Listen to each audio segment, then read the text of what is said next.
Reporting for Newswise, I'm Bob Pritchard. Following the traditional pattern of product launches, Blackberry has released the industry standard and mandatory "We've sold more smartphones than ever before" press release. The not struggling quite as much as they were before smartphone manufacturer says they're smashing their own sales records with the launch of their new smartphones, but just how many devices they've sold is, well, still a secret. The Waterloo, Ontario-based company issued an enthusiastic statement yesterday which said the BlackBerry Z10 had the best day ever for the first day of a launch. In fact, according to BlackBerry, it was more than 50% better than any other launch day in their history in Canada, that from President and CEO Thorsten Heinz. Now, I'm not sure how that could be because the phones weren't available until a full week after the launch. Now remember here, it's important to avoid the facts and stick with the hype. But BlackBerry, formerly known as Research in Motion, declined to say how many units actually landed in customers' hands across the country.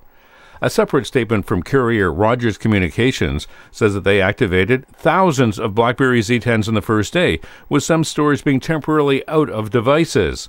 Now, Rogers didn't respond to calls seeking details about how many phones were stocked in those stores which have temporarily run out of stock.